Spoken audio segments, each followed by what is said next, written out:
कौन सा ऑप्शन सही है ट्रांजिस्टर के लिए?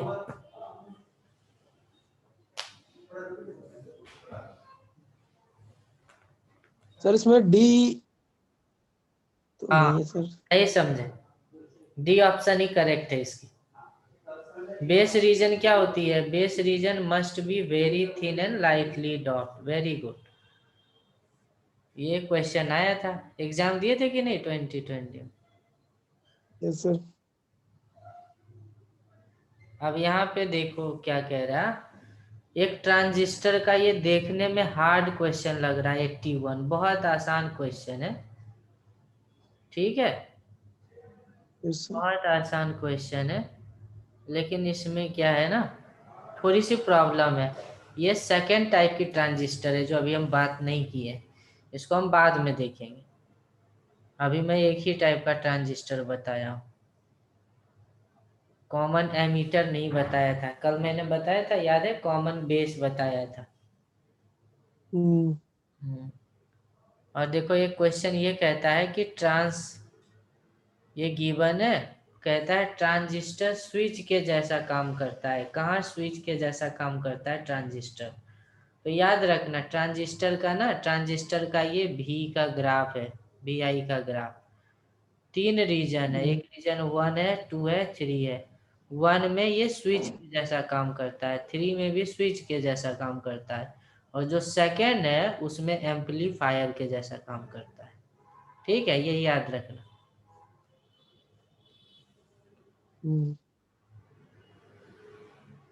तो कुल मिला के और भी बहुत सा, जैसे देखो क्या कह रहा है 102 में, एनपीएन ट्रांजिस्टर में, एनपीएन ट्रांजिस्टर के बारे में कुछ लिखा है, पढ़ के बताओ आंसर। अगर एनपीएन ट्रांजिस्टर है तो इलेक्ट्रॉन कहाँ से कहाँ जाएगा, होल कहाँ से कहाँ जाएगा, ये बता रहा है।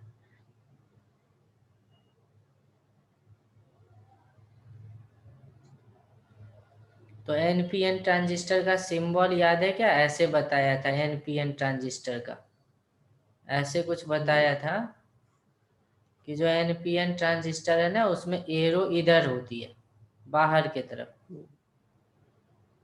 ठीक है, बाहर की तरफ। और ये एरो क्या रिप्रेजेंट करता है पता है? होल को। क्या रिप्रेजेंट करता है? होल्स का, होल्स का। इसका मतलब है इधर से होल आया, इधर होल आया, इधर से भी होल आया, और ये दोनों होल मिल करके इधर चला गया। तो ये बेस है, ये कलेक्टर है, और ये एमीटर है। तो होल बोलेगा तो कलेक्टर से बेस पे आया और बेस से एमीटर पे गया, और इसका उल्टा बोलेंगे तो इलेक्ट्रॉन एमीटर से बेस पे आएगा और बेस से कलेक्टर पे जाएगा, है कि नहीं? तो इसमें क्या कह रहा है, कहता है इलेक्ट्रॉन कहाँ से कहाँ गया है। तो देखो एरो बता रहा है कि होल्स इधर से इधर गया, तो इलेक्ट्रॉन इधर से इधर गया, होल्स का उल्टा। तो कहता है कलेक्टर से बेस पे गया, ये तो गलत है ना। कलेक्टर से बेस पे कौन सी गया? सही है सर उसमें। कौन सा सही है? सी सर। सी वाला कहता है इलेक्ट्रॉन मूव्स फ्रॉम, हाँ सही पकड़ लिए, क्योंकि ये इधर से इधर आ रहा था होल, इधर से इधर जाएगा इलेक्ट्रॉन, तब बेस से कलेक्टर की तरफ इलेक्ट्रॉन गया है। Electron moves from base to collector, सही है, सही है ये। 103 नंबर बना, 103, 103 में कौन सा ऑप्शन सही है? 103 में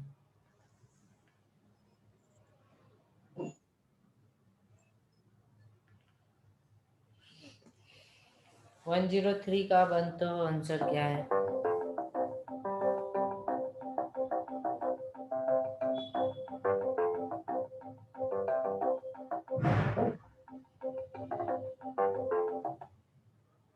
कौन सा आंसर है 103 में सचिन? सर इसमें मेजोरिटी थ्योरीज इज क्या कह रहा है? हैविली, सर इसमें हाँ हैविली डोप्ड है, नंबर ऑफ चार्ज कैरियर है। कौन सा पार्ट है बता? सबसे ज्यादा इंक्लूडिंग डोपिंग किसकी होती है?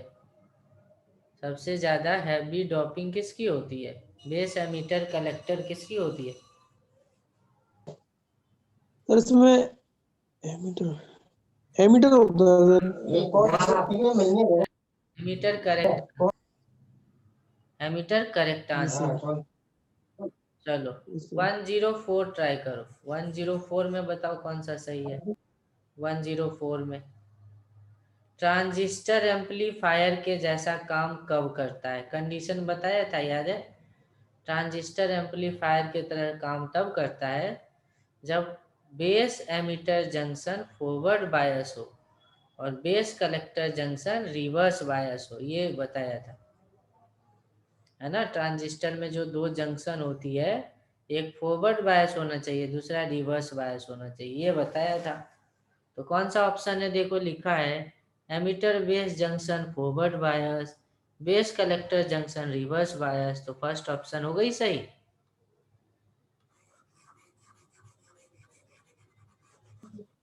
Yes sir. हाँ, और बताओ 105 वाला बताओ। 105 में कौन सा सही है? 105 में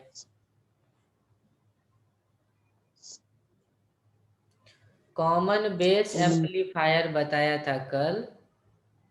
तो कॉमन बेस एम्पलीफायर के इनपुट और आउटपुट के फेज डिफरेंस कितना आया था? ऐसे याद है? 0 सर। हाँ 0 आया था, याद है। ऐसे याद है, बेस में बोला था ऐसे और फिर उधर जाके बहुत बड़ा बन गया था। Yes sir. हाँ, तो 0 फेज का डिफरेंस होता है कॉमन बेस में। 0 फेज का डिफरेंस होता है कॉमन बेस। तो इस तरह के बहुत सारे क्वेश्चन रहता है, एक दो नहीं हजारों क्वेश्चन है। जैसे देखो ना यहाँ पे 97 नंबर, देखो क्या है। 97 नंबर क्या कहता है कि एनपीएन ट्रांजिस्टर कंडक्ट व्हेन, कहता है ट्रांजिस्टर कब काम करेगा। तो अभी अभी बताया था उधर, ट्रांजिस्टर तभी यस काम सर। करेगा ना जब base emitter junction forward bias हो और base collector junction reverse bias हो, तभी काम करता है। तो ढूंढ लो कौन सा ऑप्शन सही है। अच्छा इसमें ये, हाँ, तो पॉजिटिव नेगेटिव बोला, कौन किसके रिस्पेक्ट में पॉजिटिव या नेगेटिव होगा। तो अब उसका डायग्राम बना लो। एनपीएन ट्रांजिस्टर का सर्किट सिंबल कैसा था, याद है? एनपीएन ट्रांजिस्टर के सर्किट सिंबल में ऐसे करते हैं, एरो इधर जाता है बाहर की तरफ, ऐसे बाहर की तरफ जाता है। तो इसका मतलब क्या हुआ? इधर से होल आया, इधर गया और फिर वापस इधर गया। होल कैसे आया? ऐसे आया, इधर गया और फिर इधर गया। इसका मतलब क्या है? कोई भी ना चार्ज का फ्लो होता है हाई से लो की तरफ, तो यहाँ पोटेंशियल हाई होगा, यहाँ पे थोड़ा लो होगा, यहाँ पे वेरी लो हुआ, बहुत कम हो गया, तब ना फ्लो कर रहा है ऐसे। Yes sir. तो बताओ किसके रिस्पेक्ट में कौन पॉजिटिव है? कहता है पहला option, both collector and emitter are positive. ऐसा तो नहीं हो सकता है ना, ये इसको बोलेंगे प्लस तो इसको बोलेंगे माइनस, या इसको बोलेंगे प्लस तो इसको बोलेंगे माइनस, तभी ना चार्ज प्लस से माइनस पे फ्लो कर रहा है। तो कौन सा सही है बताओ? सी देखो, सी कहता है collector is positive and emitter is at same potential as base, ये भी गलत है। फोर्थ कहता है both collector emitter are negative, both collector and emitter are positive. B सही कलेक्टर है इसमें सर। कौन सा होगा? B sir. कलेक्टर हाँ इज पॉजिटिव एंड सही, एमीटर नेगेटिव विद सही, respect to base. Yes sir. सही समझ लिया। कलेक्टर पॉजिटिव है और एमीटर तो सबसे कम वैल्यू का रहेगा, तो ये नेगेटिव हो जाएगा विद रिस्पेक्ट टू बेस। समझ में आया ना? तो यस सर। बहुत आसान क्वेश्चन आता है ट्रांजिस्टर पे, बहुत आसान क्वेश्चन। अब देखो यहाँ पे एक मैथमेटिकल क्वेश्चन है। अच्छा ये वाला तो अभी नहीं बनेगा, कॉमन एमीटर का क्वेश्चन है। चलो तो अब हम स्टार्ट करते हैं आज की कहानी। तो कल मैंने बताया था ना एक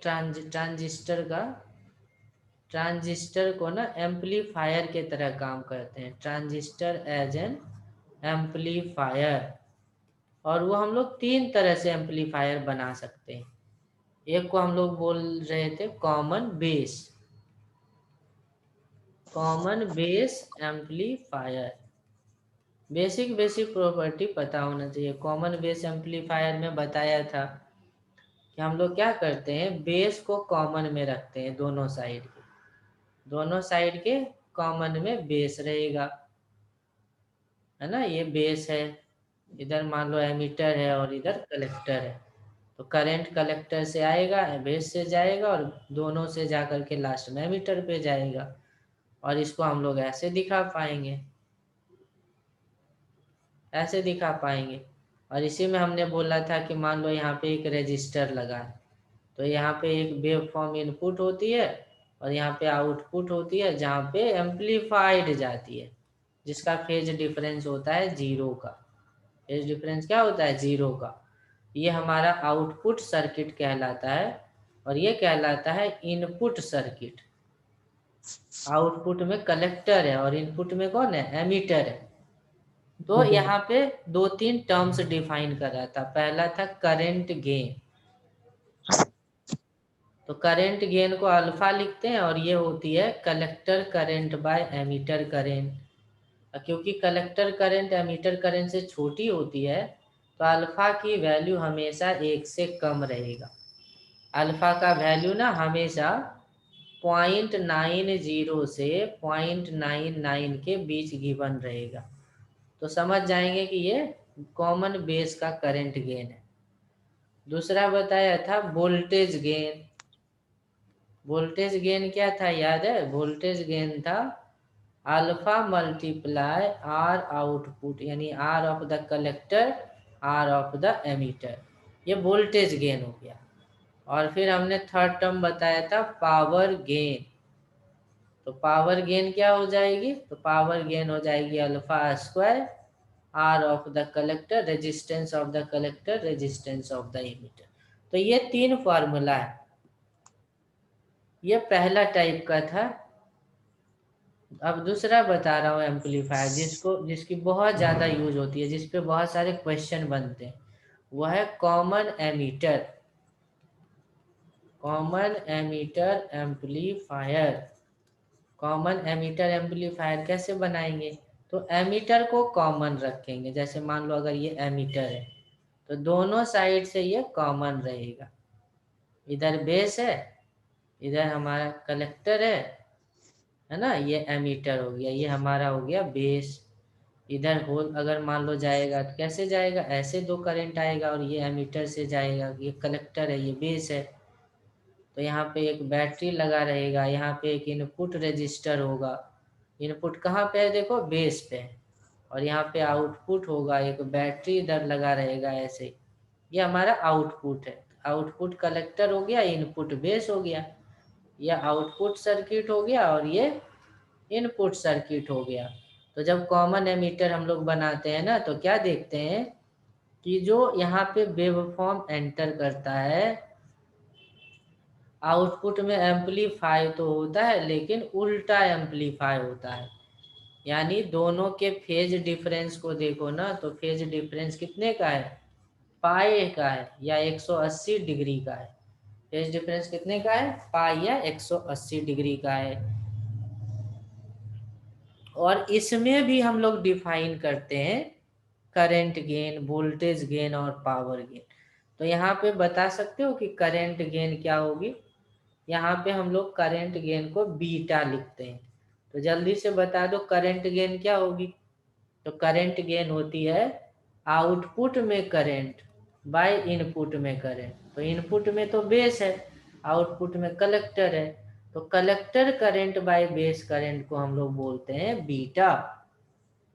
collector current by base current को हम लोग क्या बोलेंगे? बीटा बोलेंगे।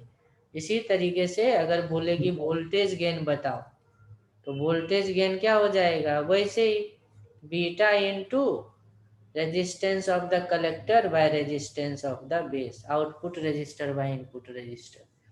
और इसी तरीके से पावर गेन अगर आपसे पूछा जाए, तो पावर गेन हो जाएगा beta square R collector R base, है ना। तो इस तरीके से अब देखो कलेक्टर करंट ना बेस करंट से बहुत ज्यादा होता है। कितना ज्यादा होता है, तो ये समझ लो ना कि मान लो 100% करंट है एमीटर का, तो ये दो पार्ट में टूटता है, करीब 5% बेस करंट बनता है और 95% कौन सा करंट बन जाता है, कलेक्टर करंट बन जाता है। तो बेस एमीटर करंट सबसे ज़्यादा होती है, उससे थोड़ी सी ही कम होती है कलेक्टर करंट, लेकिन बेस करंट बहुत छोटी करंट होती है। तो यहाँ रेशियो देखो किसका निकालना है, कलेक्टर बाय बेस का। कलेक्टर तो बहुत ज़्यादा अमाउंट का होता है, बेस कम अमाउंट का होता है, इसीलिए जो बीटा की वैल्यू होती है ना बहुत ज़्यादा होती है। बीटा की वैल्यू लगभग ना क्वेश्चन में 20 से ज़्यादा है, ये समझ लो 20 से ज़्यादा ही रहेगा, और कितना भी हो सकता है, 500 600 भी हो सकता है। तो 20 से ज़्यादा ही रहेगा बीटा की वैल्यू। अब क्वेश्चन में क्या करता है ना, क्वेश्चन में बोलता है कि आपके पास दो ट्रांजिस्टर था, एक था कॉमन बेस और दूसरा आपने बनाया कॉमन एमीटर। तो दोनों में रिलेशन, तो हमें पता है कि यहाँ पे फेज डिफरेंस होता था 0 का, और यहाँ पे फेज डिफरेंस कितने का, पाई या 180 का होता है। ये चीजें हैं। दूसरी चीज है कि यहाँ पे अल्फा का वैल्यू 1 से कम होता है, जबकि यहाँ पे बीटा का वैल्यू 20 से भी ज्यादा होता है। नहीं, यहाँ पे अल्फा का फॉर्मूला था collector current by emitter current, और यहाँ पे बीटा का वैल्यू था collector current by base current. तो क्वेश्चन आता है ना कि अल्फा और बीटा में क्या रिलेशन है, बताओ what is relation between alpha and beta. What is relation between alpha and beta, alpha beta में क्या रिलेशन है ये बताना है। तो देखो अल्फा, अल्फा क्या होती है, अल्फा होती है collector current by base current, sorry collector current by emitter current, और बीटा होती है collector current by base current. और एक तो चीज हमें पता ही था कि बेस करंट और कलेक्टर करंट को जोड़ने पे ही तो एमीटर बनता है। तो क्या करो अब, दोनों जगह दिख रहा है क्या, यहाँ पे दिख रहा है बेस करंट, यहाँ पे दिख रहा है एमीटर करंट, तो दोनों का वैल्यू रख दो। बेस करंट का वैल्यू यहाँ रख दो, एमीटर करंट का वैल्यू यहाँ रख दो, तो कलेक्टर करंट कॉमन होके कट जाएगा। तो बेस करंट का वैल्यू क्या लिखोगे, तो आई सी बाई बीटा प्लस आई सी, और एमीटर करंट को क्या लिखोगे, आई सी बाई अल्फा। तो देखो आई सी सब में कट गया कि नहीं कट गया, तो क्या रिलेशन आया, 1/बीटा प्लस 1 इक्वल्स टू 1/अल्फा।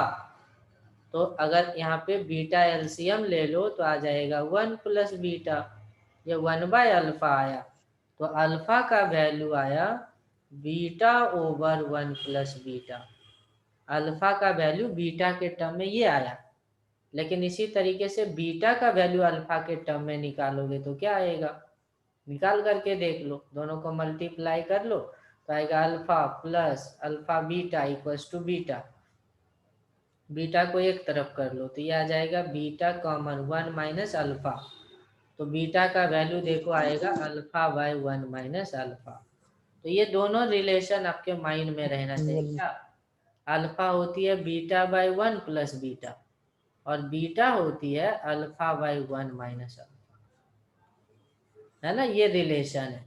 इसे देखो क्वेश्चन इस पे होगा ही, क्वेश्चन क्वेश्चन इस पे डायरेक्ट देता है। ट्रांजिस्टर पे अगर देखें जैसे, ये वाला 100 वाला सर, हाँ हाँ 100 वाला, 100 सर, 100 वाला। हाँ अल्फा और बीटा में कौन सा रिलेशन सही है बताओ, कौन सा रिलेशन सही है, दो ही ऑप्शन है, और दो कहाँ गया, ऊपर है, ऊपर दिया हुआ है, आंसर यहीं पे है। बताओ कौन सा रिलेशन सही है, ए रिलेशन सही है कि बी,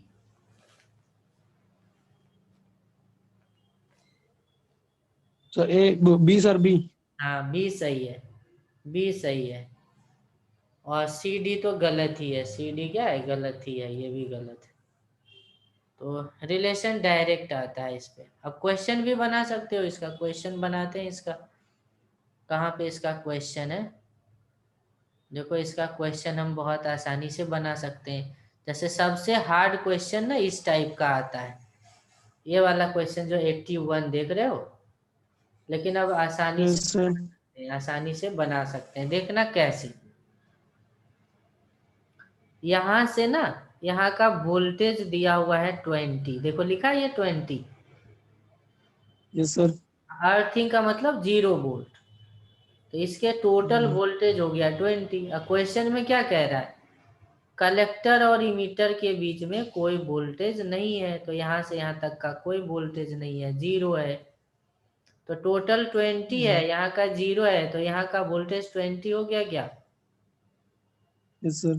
तो क्या पता चला कि कलेक्टर के रेजिस्टर में ना वोल्टेज है 20, रेजिस्टेंस है 4 किलो ओम, तो कलेक्टर करंट कितना आ जाएगा, तो करंट आई होता है V बाई आर, तो 20/4, और किलो को 10⁻³ लिखते हैं, तो डिवाइड कर देंगे तो 5 10⁻³ जिसको मिली बोलते हैं, 5 मिली एम्पियर।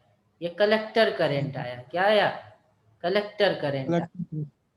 वैसे ही इधर से देखो, वैसे ही ना इधर से भी देख सकते हैं, कहता है देखो यहाँ पे कि इनपुट वोल्टेज 20 वोल्ट है, इनपुट वोल्टेज कितना दिया है, यानी ये 20 वाला वोल्ट। वोल्टेज 20 दिया हुआ है, 20 वोल्ट, और इधर का 0 है, तो टोटल तो 20 हो गया। क्वेश्चन में कहता है बेस एमीटर का वोल्टेज 0 है, यानी यहाँ कोई वोल्टेज नहीं है, 0 है, तो ये वाला 20 तो इसी के पास आ गया, बेस के पास आ गया ना 20, और कहीं तो ड्रॉप नहीं हो रहा है, तो बेस करंट कितना हो जाएगा, तो बेस करंट हो जाएगा V बाई आर, यानी 20/500 किलो में देखो दिया है, किलो का मतलब क्या होता है 10⁻³, तो इसको बदल लो, आप बदल लो, क्या आ जाएगा, माइक्रो में आ जाएगा। देखो ना, कलेक्टर करंट 5 मिली एम्पियर कौन से ऑप्शन में है, तो 3 ऑप्शन में, यहाँ यहाँ और यहाँ, ये तो पहला तो गलत हो गया। अब बेस करंट देख लो कितना आएगा, देखो 20 को 5 से डिवाइड करोगे तो 4 का तो टर्म आएगा, नहीं, तो कौन से ऑप्शन में 4 का टर्म है, देखो लास्ट वाले में ही है, और कहीं तो नहीं है ना ABCD में। 20/5 है तो 4 का टर्म D में है, तो D करेक्ट हो गया। समझ में आया क्या किए, सर समझ, ये वाला स्टेप नहीं आया सर इसमें। कौन सा नहीं आया, सर जो आपने 500 वाला स्टेप बताया था ना, 500 किलो हाँ ओम वाला, चलो वो मैं, वाला स्टेप नहीं आया था सर इसमें। चलो देखो मैं, और ये क्या, चलो मैं बताता हूँ, देखना क्वेश्चन में क्या दिया है, क्वेश्चन में दिया है ना कि एक रेजिस्टर है 500 किलो ओम का, और इसका पोटेंशियल बोला है 20 वोल्ट, और इधर ऐसे लगा हुआ है एक ट्रांजिस्टर, नीचे अर्थ किया हुआ है, ऐसे किया हुआ है, तो समझ जाओ ना कि ये ना अर्थ का मतलब हो गया 0 वोल्ट, तो टोटल इनपुट यही तो है, इनपुट वोल्टेज कितना हो गया है, तो इनपुट वोल्टेज टोटल हो गया 20 वोल्ट। क्वेश्चन में कह रहा है कि यहाँ का भी वोल्टेज है 0, तो दे रहा है 20 वोल्ट, कहीं ड्रॉप ही नहीं हो रहा है, तो 20 वोल्ट इसी के अक्रॉस तो जाएगा, नहीं, नहीं आया समझ में सचिन, आ गया सर, म्यूट तो कर दिया था सर, आ गया। तो इसके आ अक्रॉस गया 20 वोल्ट आया, और ये बेस है, तो बेस करंट कितना हो जाएगा, तो बेस करंट हो जाता है I इक्वल्स टू 500 किलो। तो 20/500 किलो ओम, किलो का मतलब 10⁻³, तो इसको क्या करो, हमने पहले ही बताया कि बेस करंट माइक्रो में होता है, तो इसीलिए माइक्रो में बदलने के लिए 10⁻6 लाना होगा, ये 10⁻5 है, एक 0 और मल्टीप्लाई कर दो, तो इसको डिवाइड करो 200 को 5 से, तो 40 आ जाएगा, 40 माइक्रो एम्पियर, ये बेस करंट आया, यही ऑप्शन में गिवन था, यही ऑप्शन में गिवन था 40 माइक्रो एम्पियर, डी ऑप्शन में। और इसी तरीके से इधर से निकाला कि 20 वोल्ट कलेक्टर के अक्रॉस है, और रेजिस्टेंस है 4 किलो ओम। तो आई क्या हो गया 20/4 10⁻3, तो 5 मिली एम्पियर आ गया। तो ये 5 मिली एम्पियर है। मान लो अगर बीटा निकालना है तो तुम्हें अभी बताया था ना कि बीटा क्या होती है, बीटा होती है alpha by current by base current. L. तो कलेक्टर करंट आया 5 मिली एम्पियर, मिली का मतलब 10⁻³ और बेस करंट है 40 माइक्रो, माइक्रो का मतलब 10⁻⁻6। सॉल्व कर लो तो आ गया 5 10⁻³ डिवाइडेड बाई 40। तो एक जीरो यहाँ से कटेगा, 2 जीरो बचेगा, तो ये आ गया 500/4। तो 500/4 125 हो जाएगा, वही बीटा का वैल्यू 125 दिया हुआ है। ठीक है। Yes sir.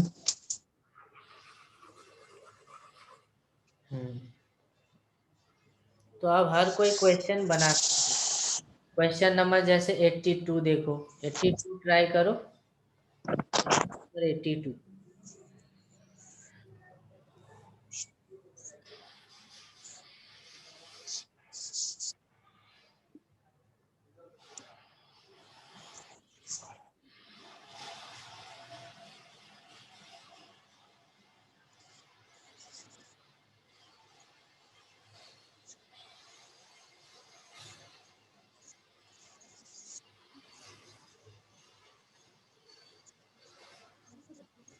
Common emitter transistor amplifier, audio signal voltage across the collector. Collector का वोल्टेज दिया हुआ है, रेजिस्टेंस कलेक्टर का दिया हुआ है, करंट गेन यानी बीटा का वैल्यू 100 दिया हुआ है, और बेस का भी रेजिस्टेंस दिया हुआ है।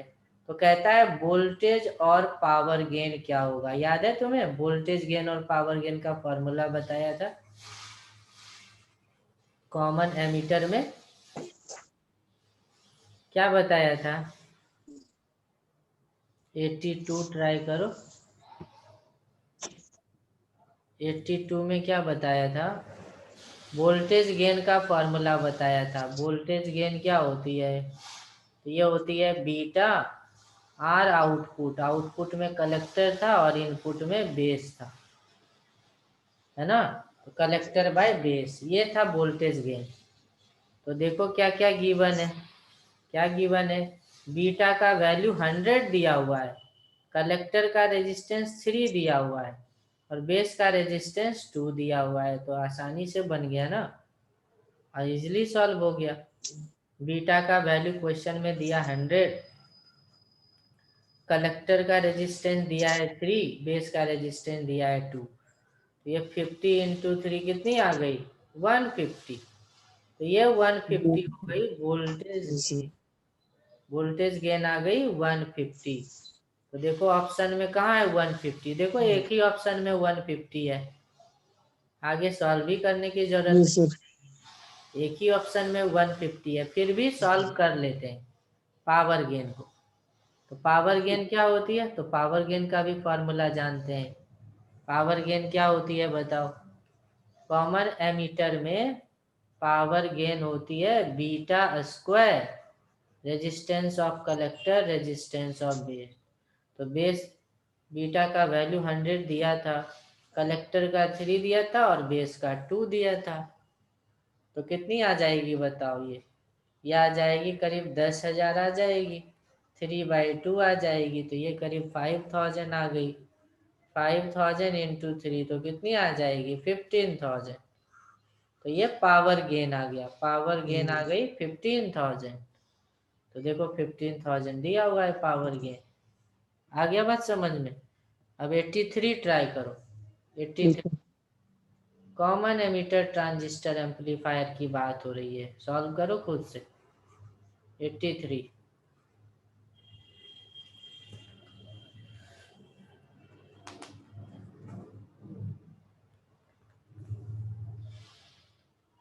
ट्रांजिस्टर से एक क्वेश्चन श्योर रहता है नीट में, इसलिए ट्रांजिस्टर का क्वेश्चन अच्छे से करना।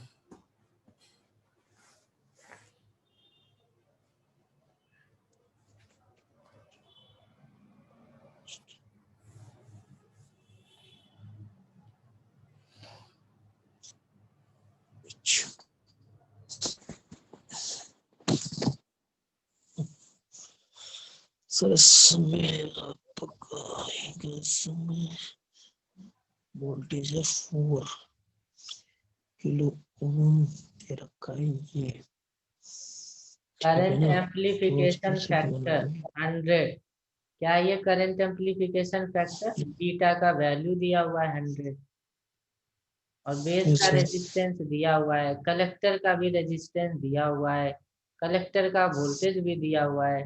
कहता है कि इनपुट सिग्नल वोल्टेज क्या होगा। इनपुट वोल्टेज आपसे पूछ रहा है।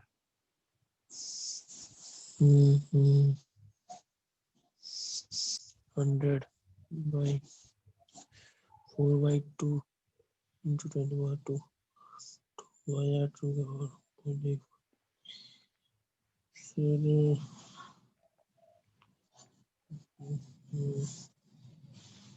सर 20 में 20 तो नहीं आएगा सर 20 वाला audio signal voltage across the collector is 4 volt if the current amplifier base resistance दिया हुआ है और इनपुट वोल्टेज आपसे निकालने कह रहा है। 20 आएगा, क्या आएगा बता? 20 आएगा सर, फॉर्मूला देख लेते हैं, 20 सर, 20 मेगा वोल्ट। सॉल्व करके देखते हैं ना, सॉल्व करके देखते हैं क्या गिवन है, सर क्या गिवन है सर यहाँ पे। तो बीटा दिया हुआ है, तो कलेक्टर बीटा का क्या होती है? तो बीटा होती है collector current by base current. Collector current by base current को बीटा बोलते हैं। ये 100 दी गई थी और याद है कलेक्टर करंट भी गिवन है। देखो कलेक्टर करंट नहीं, करंट बीटा गिवन करंट नहीं है, करंट गिवन नहीं है, लेकिन करंट तो निकाल सकते हैं। देखो कलेक्टर करंट को क्या लिख सकते हैं? आई को लिख सकते हैं V बाय आर। नहीं देखो यस सर, कलेक्टर का रेजिस्टेंस भी दिया है और कलेक्टर का वोल्टेज भी दिया है, तो कलेक्टर का करंट नहीं आएगा। रेजिस्टेंस और वोल्टेज दोनों दिया है तो यस सर, करंट आ जाएगी कलेक्टर की। कलेक्टर करंट कितनी हो जाएगी? V by R. तो वोल्टेज है 4 वोल्ट और रेजिस्टेंस की वैल्यू देख लो, रेजिस्टेंस की वैल्यू 2 किलो ओम। तो रेजिस्टेंस की वैल्यू 2 किलो ओम आ गई, तो ये 2 मिली एम्पियर, ये कलेक्टर करंट आ गई। इसी तरीके से बेस करंट क्या होगी? यस सर, तो बेस करंट तो डायरेक्ट यहीं से निकल जाएगा। कलेक्टर का वैल्यू यहाँ रख दो, कलेक्टर का वैल्यू आया 2 milli ampere divided by base current equals to 100। तो बेस करंट आ जाएगी, क्या आ जाएगी बेस करंट? बेस करंट आएगी 2 मिली का मतलब 10 का पावर -3 बाय 100। इतना आया बेस करंट। तो बेस करंट ये आया, तो बेस करंट को क्या बोलोगे? तो बेस करंट को बोलेंगे V बाय आर। और देखो बेस करंट का रेजिस्टेंस दिया हुआ है 1 किलो ओम। तो 1 किलो ओम यहाँ रख दो, रेजिस्टेंस 1 किलो ओम, तो V का वैल्यू नहीं निकल आएगा। यही पूछ रहा है कि बेस का वोल्टेज कितना है, तो मल्टीप्लाई कर लो। ये वाला इधर मल्टीप्लाई होगा तो 2 10 का पावर -3 10 का पावर 3 बाय 100 इतनी वोल्ट आ जाएगी। तो ये कट जाएगी, तो V कितनी आएगी? देखो 2/100, 2/100 को 0.02 वोल्ट बोलेंगे। क्या बोलेंगे? 0.02 वोल्ट। इसको मिली में बदलना है तो क्या करना पड़ेगा? मिली के लिए 3 जीरो नीचे चाहिए, तो 1 जीरो मल्टीप्लाई कर दो, तो ये ऊपर में आ गया 20 और ये मिली हो गया 20 मिली वोल्ट। नहीं आ गया समझ में? I equals to V by R formula लगाना है और कुछ नहीं। I equals to V by R formula use करना है। ऐसे बहुत सारे क्वेश्चंस दिए गए हैं। अच्छा ये वाला बताओ, क्वेश्चन नंबर 85। क्वेश्चन नंबर 85 बताओ। जैसा मैं आज बताया ना उस तरीके का क्वेश्चन का भरमार लगा हुआ है। देखो सारे क्वेश्चन वैसा ही दिया है, सारा क्वेश्चन ना उसी तरीके का भरा पड़ा है। तो ये पूरा ट्राई कर लेना, ठीक है सचिन? पूरा ये यस क्वेश्चन सर, कर लेना, पूरा ये क्वेश्चन ट्रांजिस्टर का हो जाना चाहिए। तो मैं कल आपको डाउट कुछ बता दूंगा जो जिसमें डाउट रहेगा, और फिर लॉजिक गेट्स की बात करेंगे, ठीक है? ट्राई करना। Yes sir. अब कुछ भी यस नहीं, सर। जो जो चीजें बताया हूँ वो चीजें ही बस यूज करना पड़ेगा, इसकी प्रैक्टिस करनी पड़ेगी। एक क्वेश्चन कंफर्म ही रहता है।